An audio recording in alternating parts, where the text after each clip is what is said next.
morning and welcome back to another Sunday service with the Blurred Church of Anime. I'm your preacher, teacher, cult leader, wherever you want to call me, your messenger for the day. I am Black Star here to hit you.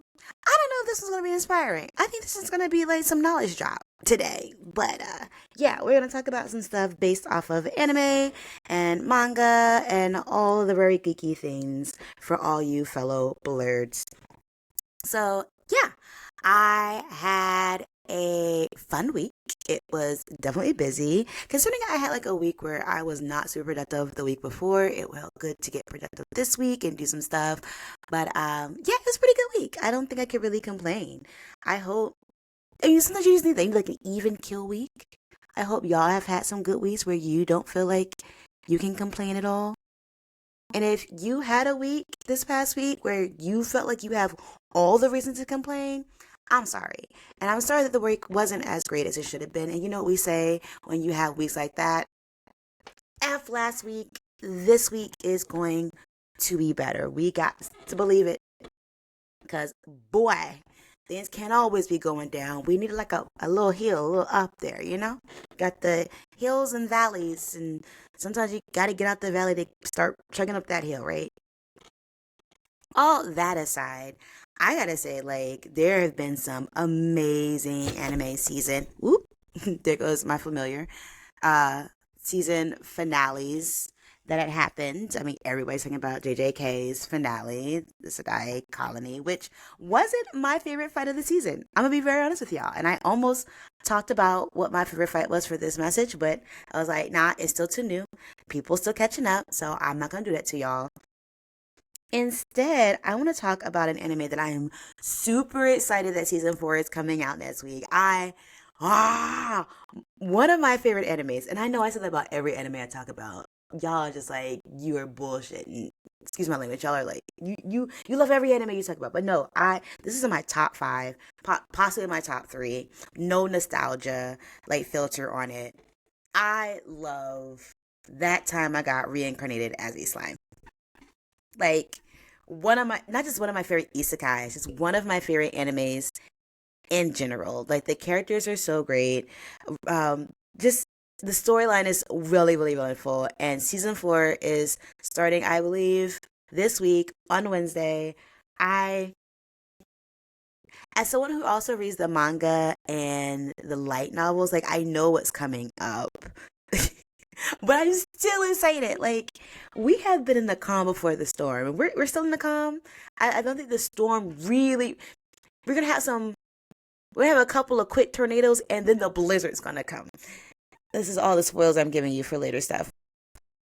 And then a couple tornadoes are coming, starting with this season, and then I can't wait for when we get to No More Mr. Nice Rimuru. Um, and it really prompted me to think about this message, especially with all the things that are happening in America and the world as America affects the world. That, what I wish and I kind of did a little bit with this with Hasbin Hotel about the type of leaders we have, but there is a way for you to have a supreme leader, for you to have a person who is the top of the top, who is not an autocrat, who is not a dictator, who means well for the people. And I'm going to use Rimuru as this example and kind of like walk through the steps of, like, especially as people in America and like in different places, when we have the chance to democratically elect our leaders, some things you should be looking for and how you watch them move. And maybe compare it to how we're currently moving, so we're not the good guys. I Let's put that out there. We're not the good guys. So it is what it is. So let's talk about that time I got reincarnated, that time I was reincarnated as a slime. For those who are new, have never watched it, first off, what are you doing? You should be watching this anime. Anyway, really, but it tells the story of a typical Japanese salaryman, 30 plus, whatever, who dies, gets stabbed actually, and is reincarnated in this other world as a slime. Yes, the title is literally what it is. Is he like a superior slime? Is he like, isekai, protag, just trope of like all powerful? Like, no. Uh He's just like, eat regular slime, do it regular slime stuff. And I like to tell people that the first thing I think about Rimuru as a leader is that like he didn't get his power just by circumstance. It wasn't just, you know, you die, you got reincarnated, now you're the hero. But no, like that wasn't how Rimuru ended up. Rimuru got his powers from the power of friendship. Just it's literally the power of friendship. Like Rimuru is roaming around, comes across this dragon, which is one of the most powerful beings in this universe, who is trapped and been trapped there for thousands of years by a former hero, human hero, whatever. He's slowly watching like his life fade away, like his magic and his abilities, are going out into the ether, or whatever. And the dragon Veldora is like bored, and here comes a slime that shows up who can like have complex thought. That is Rimuru's innate talent, that he has thoughts and he can converse with Veldora, and they decide to be friends. And through this friendship, with Veldora naming Rimuru and giving him his first name and the last name, as like their buddy friendship, he imbues Rimuru with a lot of power, because again, this is one of the stronger beings in this universe. So first off, Rimuru starts off really well with like his power is not innately his. It is literally, and I wouldn't say borrowed because he keeps that power, but it feels like it's borrowed from somebody else. And because Rimuru decided to be nice, he decided to have a conversation with someone who is lonely, someone who is like, just again, sometimes the power you get really comes from the people you have no idea is that powerful, and you're just making connections. The power comes from the community, people, connections. And I think that is one of the things I truly love about this series too. So here's Rimuru got some of Valdora's powers, and he's like, well, one of my special skills is like, if I take Valdora, I can take you out this cave, still stuck in your crystal where, you're in encavement, and I can like let my master brain, great sage, do some work and try to figure out how to get you out. But you're going to just be in my stomach long term until we do it. And Valdora's like, let's go. So Rimuru swallows him and then moves out of the cave that he spent most of his life at there and goes out into the world, into the forest that's kind of under Valdora's protection, and mostly a forest full of monsters. So one, his main power comes out. His main power comes from the power of friendship, from the people he meets and the people he's kind to, and decides to build a relationship with. Two, first real big group of monsters he's come across are the goblins. Goblins are very low rank monsters. They really can't do anything. They feel Rimuru's like overwhelming power, and they're already shaking in their boots when Rimuru's like strolls up to a little settlement. They're like, "Listen, please don't kill us. Like we know how powerful you are. You can wipe us all out." And monsters at this point really live by the idea of survival of the fittest, like the strongest. Like if you die because you are weak, that is just how it is. It is what it is, right? They do a little bit of begging. And Rimuru, again, is not that guy who's like, I want a conquest. He's just like, I just want to be out roaming around. He's like, I'm not going to kill you all. What are you doing? This looks like a pitiful village. This is all you got? That kind of sucks. Well, I'm smart. Let me help you build a better village, since y'all are being so kind to me and are not putting up a fight. Cool. So, second thing, Rimuru is out here, like, not with this idea of conquest, but with this idea of, again, community building. Rimuru's, as you go on the series, you find like his big plans, what he wants to do is not rule the entire continent, is not to bring eternal happiness to everybody, it's not even to defeat the demon lords or all. No, he's like, I just want the comforts I had in modern day Japan.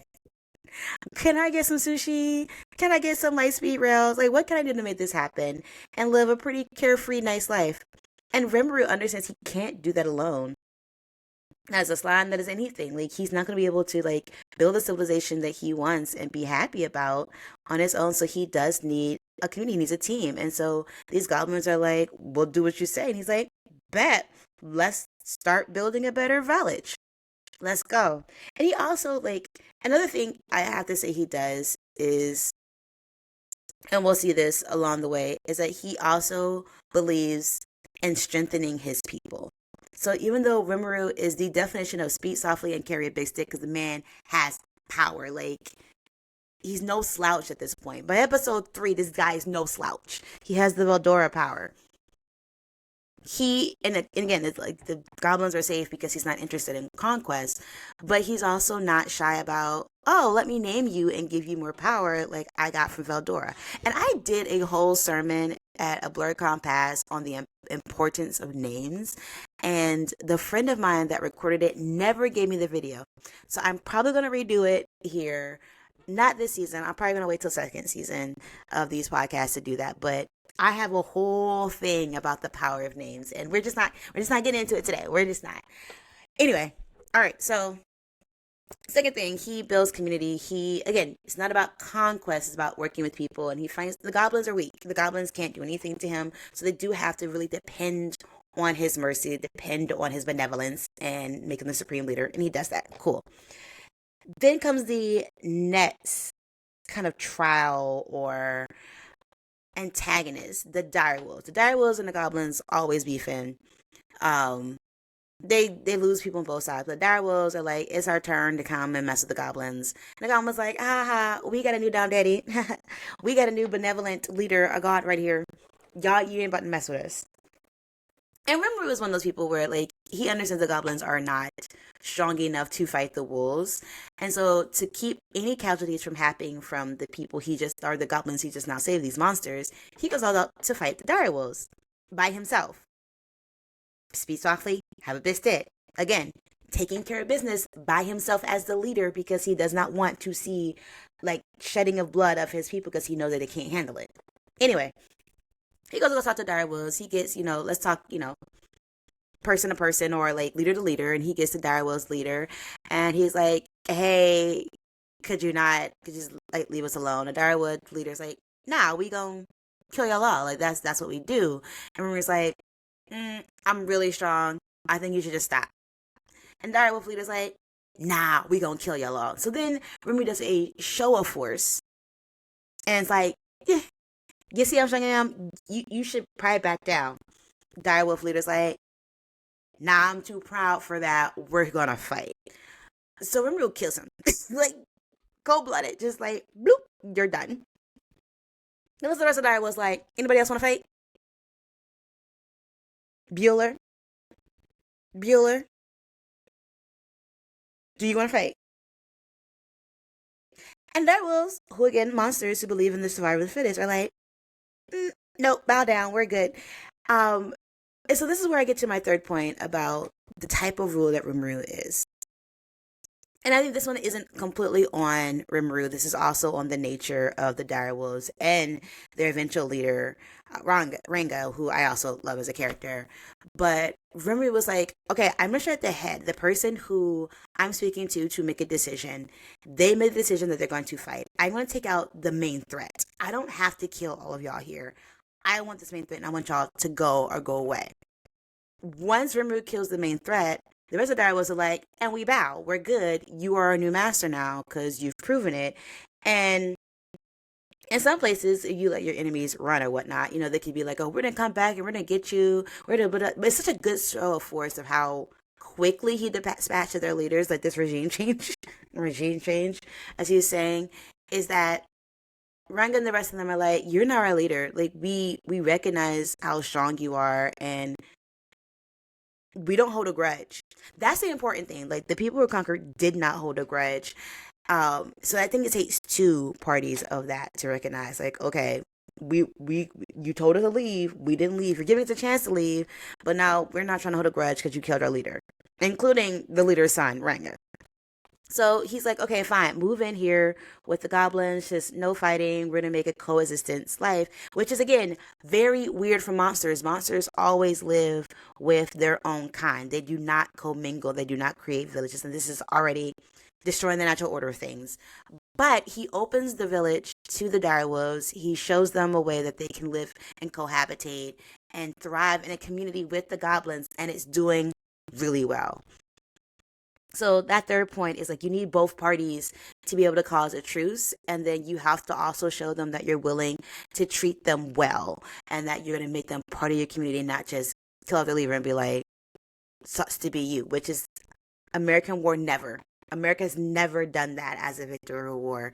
Even when we've lost some wars, we've still never done that. But that's another history lesson. All right, so we deal with the dire wolves. We deal with other things are happening. Blah blah blah. Um, but in the background, there is another major disaster happening, and that is the orc disaster. Before we have the orc disaster, I do have to mention the ogres because they come causing beef at the goblin villain because they believe that Rimuru has killed their entire village. The ogres are very important because the ogres is how Rimuru gets his strongest soldiers. I do have to say, though, the ogres, I think, are the first real inkling that political maneuvering is happening with monsters in general in this world. And despite all the really cool fights and the comedy, like that time I got reincarnated as a slime at its core, and I think what I really like about it is that it is a political thriller. There's all these political machinations are happening throughout the series, and you just see the webs get bigger and bigger and bigger as things unravel, and like whole groups come after Rimuru and the nation of monsters that he's creating. And I think the ogres are the first thing, but we're not going to go too deeply in that. So then we get to the orc disaster, which again is part of this whole, rolling of political things happening. And this is where other monster tribes are all being like, we're going to have to fight together to get rid of these orcs. Because these orcs aren't just like smashing things down. The orcs are literally eating everything in their path. They are locusts at this point. These giant pig orc with their main leader, the orc disaster, who again has been manipulated. So Rimuru and the goblin direwolves, the ogres, all of them, like his little nation, are going to work with other monsters to defeat this threat. And this is when we first see our first like war within that time I got reincarnated as a slime, because there's multiple wars, or I should say battles, but essentially there's been this ongoing war. And it's this time where like Rimuru knows like he can't do the whole thing himself. Like he has to have his fighters out there. He has to have people from his village be out there in the battle. But his main goal is to get again to the head and see what can be done. And I think this is less ruthless than when he dealt with the direwolves. But he gets to the orc disaster, and he sees that the orc disaster can't be saved. There's too much power, too much manipulation, too much of this thing, and he wants to put the orc disaster out of his misery. Does what he needs to do, and once the orcs are kind of free from that feeding frenzy, he then does what he does, and what he does to build his nation is incorporate them. And I mean, what I really like that about this scene is that these are the orcs themselves have been conquest. They have done so many terrible things in the name of their leader, who is being driven again by political maneuvering, trying to do all this other stuff. And they don't feel like they have a right to join in with other monsters. They've caused so much misery. And Rimuru is the one that says, it's not completely your fault, and y'all still need survival and saving as well. And so he brings all the orcs in and really creates that federation, the Jirai Federation, that becomes his eventual nation of monsters. And I think that's what point number 4 is, that Rimuru as a supreme leader. And this whole thing, again, with the power, he's proven himself over and over again that he is the most powerful thing out here. But he does not wield that power to shame, to hurt, to destroy, and to punish when punishment's not necessary. I think how he envelops the orcs is such an interesting, compassionate way of doing it. Be like, this is not your fault, but you still caused harm, but then I'm going to give you a way to be better. It is definitely like a nation building and how you deal with again, I can't describe it as well because I don't want to spoil everything, but like the orc disaster was like a big problem, and for Rim to be able to solve it and also have like the power to tell all the other monsters, I'm taking them in, y'all can't, don't mess with them, we're gonna give them a chance to redeem themselves. And the rest of the monsters being like, okay, might mate's right, cool, And we see down the future that like that was such a good decision because the orcs are just so pivotal in helping him build his city. And they also want to make amends for the harm that they had caused in this frenzy. That's all season 1. All right. So we get to season 2, and now the political intrigue gets even more interesting. Because now, remember, at this entire time has been mostly dealing with monster politics. Now they deal with human politics. And, like, yes, the monsters are like, might makes right. And that's not too far off from human politics even today. It's like we like to talk about different types of might and we like to make it a little bit more complicated. So now there's so much more political maneuvering because Rimuru has like created this federation of monsters, this monster nation. And now the humans are getting a little twitchy.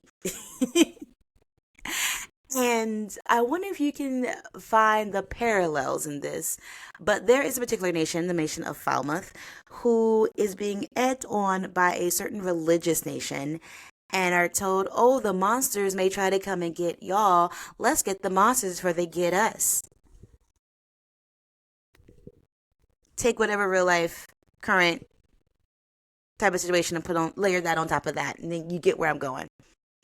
So now I'm up in like, we are so strong and we have the backing of this other nation who is telling us like, we got to get rid of that. This other, again, this religious group feel that all monsters are evil. So they're in charge of subjugating monsters. Mm. So they really push Falmouth in a joint exercise to go pick on Rimuru's nation. Yeah. They're like, we're going to go and we're going to start a war with the Monster Nation.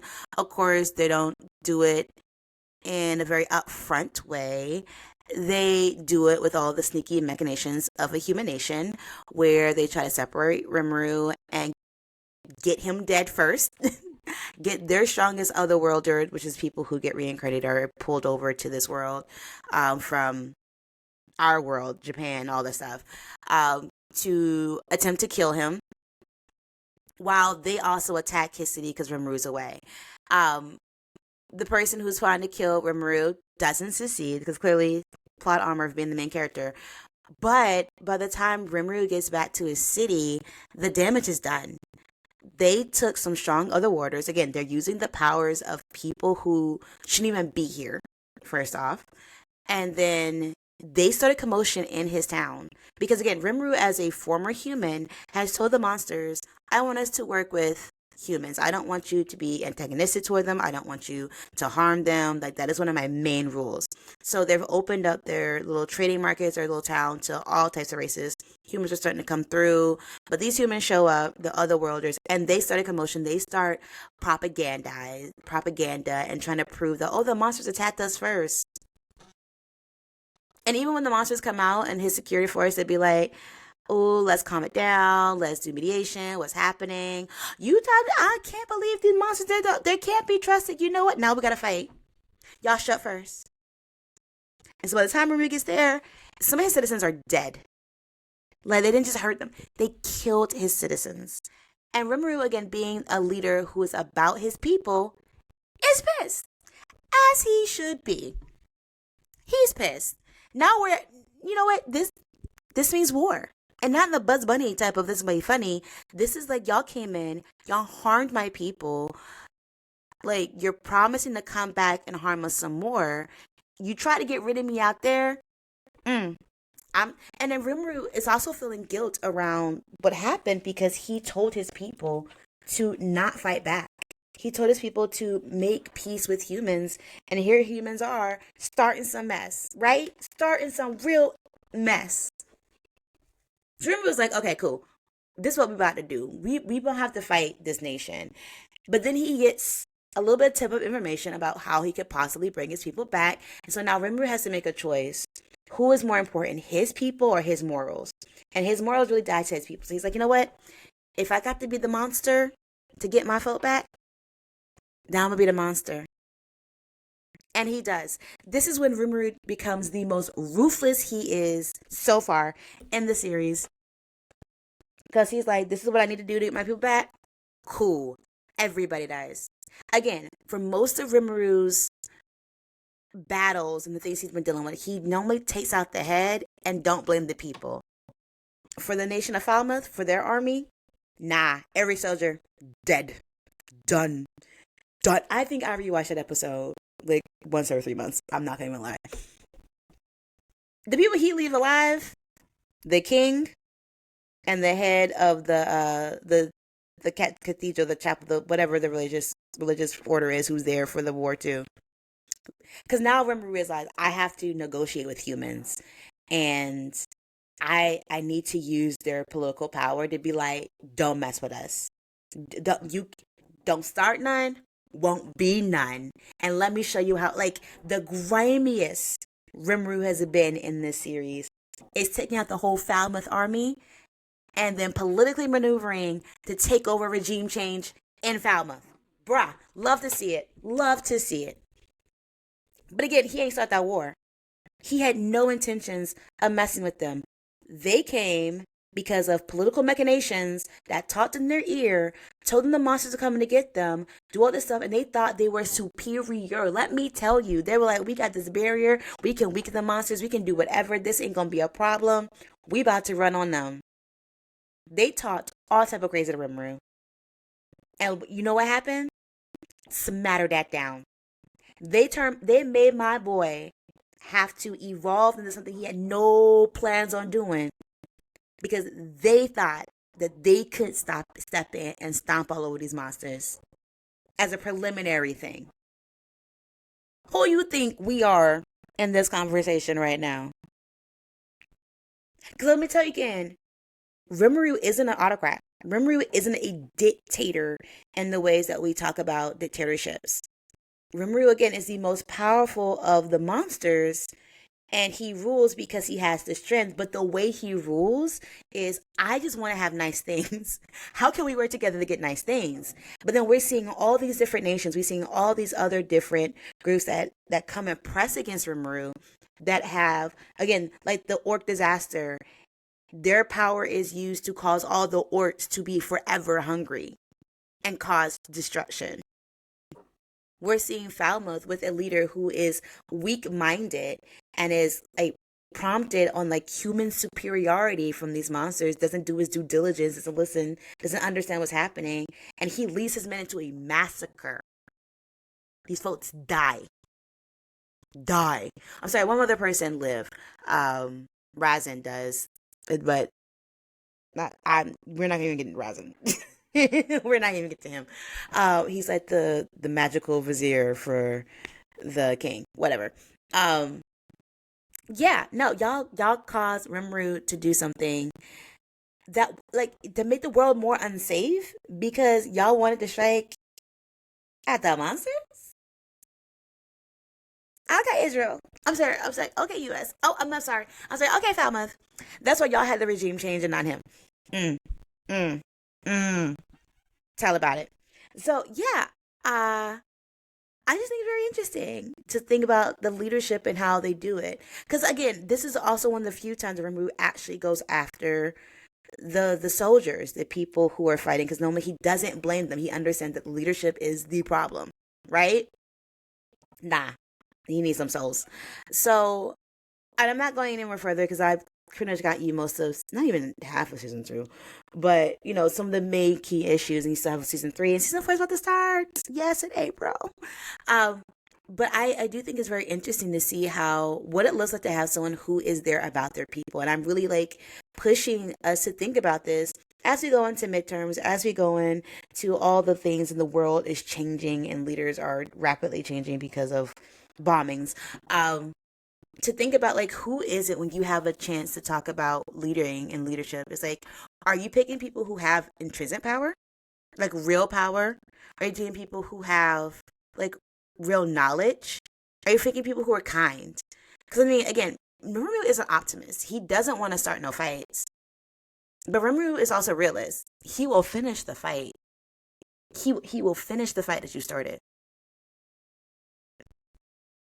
and he has the power to do so. But he doesn't take it lightly. And I think that's something else I really appreciate of Rimuru as, the head of the Jirai Nation. He's willing to work with all types of people, all types of monsters. And he doesn't want the pomp and circumstance of like, I'm this leader, I must do this. He really wants that I'm the leader, I'm here to help, and I want y'all to help me make my dreams come true. Like, what are the leaders that you are electing? What are their dreams? Like, what do they actually really want? And I know like politicians lie all the time. But like, watch what they do. Watch who they are. Watch who the folk they're around. Watch what they teach their children. What is it that they truly want? Do they just want power for power's sake? Because they should never be in power. Mm-mm. Never. I'm just saying. Also, are they able, even if they are powerful, are they able to negotiate with people who are more powerful than them without looking weak? Because let me tell you, like, even though Rimuru becomes, his power level scale gets ridiculous later on, there's a time where he's dealing with other demon lords are demon lords, and he's not one himself. He's just a slime, very powerful slime. But like when Milliam shows up, I love Milliam. She's one of my favorite characters, and she is known as the disaster demon lord. Like this girl is the destroyer.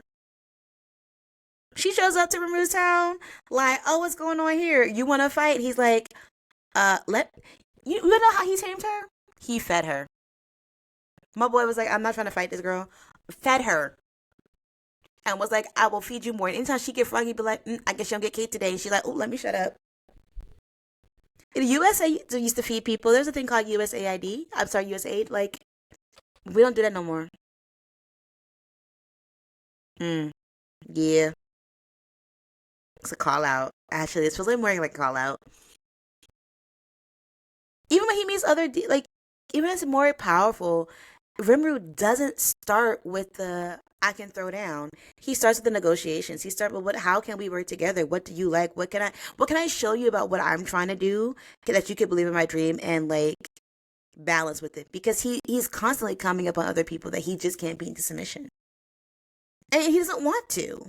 That's not the life he wants to live. That's the type of leader he is.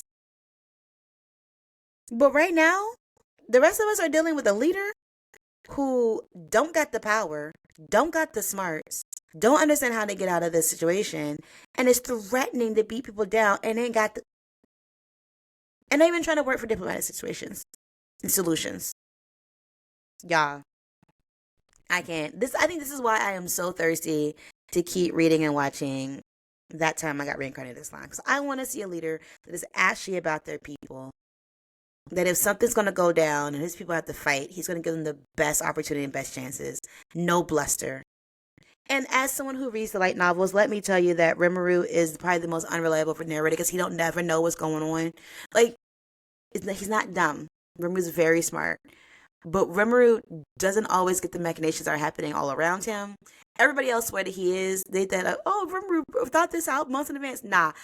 We get to the end of the book and all the things are coming out that happen. And Rimuru's like, oh, didn't know that was happening. Didn't set up for that. Well, my luck, Kazuma level luck.